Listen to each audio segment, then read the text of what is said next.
अस्सलाम वालेकुम। इस्लामिक मसाइल वर्ल्ड के सभी प्यारे व्यूवर्स, इंशाअल्लाह ताला आप सभी लोग खैरियत से होंगे।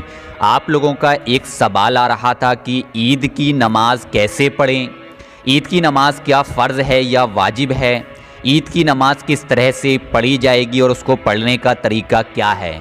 लॉकडाउन में अगर ईद की नमाज़ ना पढ़ सकें तो हम लोग घरों पर क्या करें, नमाज किस तरह से पढ़ें, उसकी नीयत कैसे करें। इस मसले पर मैं बात करूंगा कुरान व हदीस की रोशनी में। सबसे पहले आप लोग ध्यान से सुने, ईद की नमाज़ पढ़ना वाजिब है। आप लोग इस वीडियो में आखिर तक बने रहें। इस वीडियो को देखने के बाद आप लोगों को इंशाअल्लाह ताला किसी और वीडियो पर इधर उधर भटकने की ज़रूरत नहीं पड़ेगी। सबसे पहले आप लोग ये जान लें कि ईद के लिए तमाम वही शर्तें हैं जो जुमा के लिए हैं सिवाय खुतबा के, यानी जो जुमा पढ़ने के लिए शर्तें होना ज़रूरी हैं वही शर्तें ईद की नमाज के लिए होना ज़रूरी हैं सिवाय खुतबे के।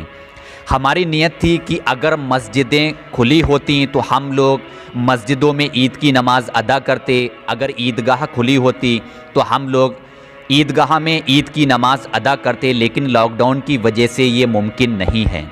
जिस तरह से जुमे की नमाज के लिए 4 या 5 लोग गवर्नमेंट की परमिशन के बाद जुमे की नमाज़ अदा कर रहे हैं, अगर इसी तरह से हम लोगों को ईद की नमाज के लिए परमिशन मिली कि 4 या 5 लोग ईद की नमाज़ अदा कर सकते हैं, तो सिर्फ़ उतने ही लोग मस्जिद के अंदर ईद की नमाज़ अदा करेंगे।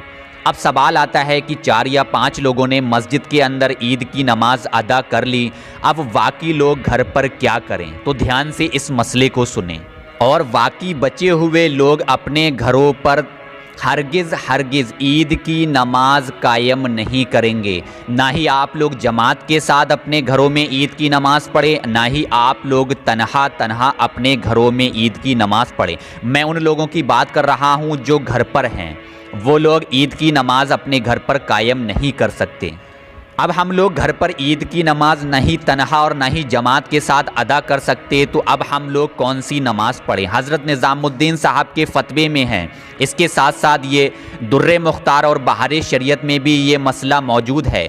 नमाज ईद के बाद 4 रकत नमाज पढ़ना घर में मुस्तहब है, यानी कि जब ईद की नमाज मस्जिद के अंदर या फिर ईदगाह के अंदर अदा कर ली जाए, उसके बाद 4 रकत नमाज अपने घर पर पढ़ना मुस्तहब है। यानी जैसे ही आप लोगों को पता चले कि मस्जिद के अंदर या ईदगाह के अंदर जितने भी 4 या 5 लोगों ने ईद की नमाज अदा कर ली है, उसके बाद आप लोग तन्हा 4 रकत नमाज अपने घर पर अदा करें। अब यहाँ पर एक मसला आता है, क्या हम लोग 4 रकत नफल नमाज जमात के साथ अदा कर सकते हैं, यानी अपने घर में। हाँ, अगर कोई शख्स इमाम बन सके, उसके पास इतनी नॉलेज है और इतनी मालूमात है कि इमाम बनने का मुस्तहब है, तो वो इमाम बनने के बाद मुख्तसर लोगों को जमात के साथ नमाज पढ़ा सकता है। मुख्तसर लोग यानी अपने घर के लोगों को। लेकिन फिर फरमाया कि इसको तन्हा पढ़ना ज़्यादा महबूब है, ज़्यादा पसंदीदा ये है कि आप लोग ये नफिल नमाज तन्हा अदा करें। अगर आप लोग 4 रकत नफल नमाज ना पढ़ सकें तो आप लोग 2 रकत शुक्राने के नफल नमाज भी पढ़ सकते हैं। अगर आप लोग 2 रकत नफल नमाज पढ़ेंगे तो 2 रकत का सवाब होगा, अगर आप लोग 4 रकत नफल नमाज पढ़ेंगे तो इसका सवाब ज़्यादा होगा। वीडियो में बने रहें, इंशाअल्लाह ताला मैं इसका पूरा तरीका और नियत भी बताऊंगा कि किस तरह से इस नफिल नमाज को आप लोगों को पढ़ना होगा और इसकी नियत क्या है। इब्ने माजा की एक रिवायत है कि मदनी आका हुजूर नबी करीम सल्लल्लाहु तआला अलैहि वसल्लम नमाज ईद से पहले ईदगाह में कोई भी नमाज अदा नहीं करते। जब आप घर पर आ जाते तो 2 रकत नफल नमाज अदा करते थे। अब आप लोग ध्यान से सुने कि 4 रकत नफिल नमाज या 2 रकत नफिल नमाज अगर हमने पढ़ी तो उसकी नियत किस तरह से हम लोग करें। नियत आप लोगों को इस तरह से करनी है। नियत की मैंने 4 रकत नफिल नमाज वास्ते अल्लाह तबारक ताला के मुँह या रुख मेरा तरफ काबा शरीफ के, अल्लाहु अकबर। अगर आप लोगों ने 2 रकत नफिल नमाज पढ़नी है तो आप लोग नियत इस तरह से करें। नियत की मैंने 2 रकत नफिल नमाज वास्ते अल्लाह तबारक ताला के मुँह या रुख मेरा तरफ काबा शरीफ के, अल्लाहु अकबर। इस तरह से आप लोग नियत करें। ज़बान से नियत करना मुस्तहब है। अगर आप लोग दिल में इरादा कर लें कि मैं 4 रकत नफल नमाज पढ़ रहा हूँ तो वो भी अच्छा है, 2 रकत नफल नमाज पढ़ रहा हूँ तो वो भी अच्छा है। जब आप लोग 2 रकत नफल नमाज या 4 रकत नफल नमाज मुकम्मल तरीके से अदा कर लें, उसके बाद आप लोग तकबीर पढ़ें।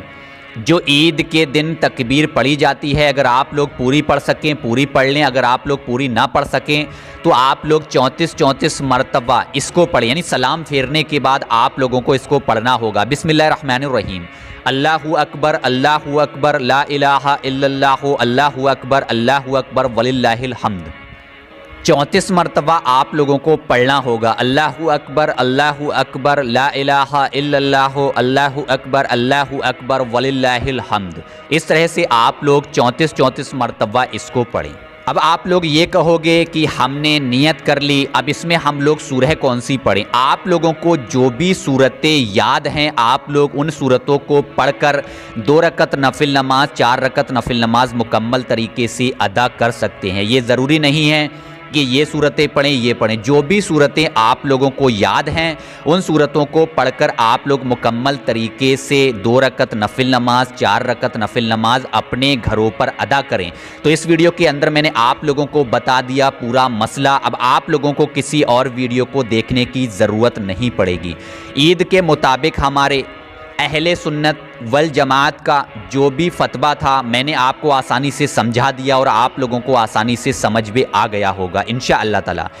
इस वीडियो के आखिर में मेरी आप लोगों से गुजारिश है कि इस मसले को आप लोग ज़्यादा से ज़्यादा लोगों तक शेयर करें, ताकि ऐसा ना हो कहीं लोग किसी गलत वीडियो को देखने के बाद गलत तरीके से नमाज अदा कर लें या कुछ इधर उधर तरीके से गलती कर दें। तो आप लोग ज़्यादा से ज़्यादा लोगों तक इस वीडियो को शेयर करें।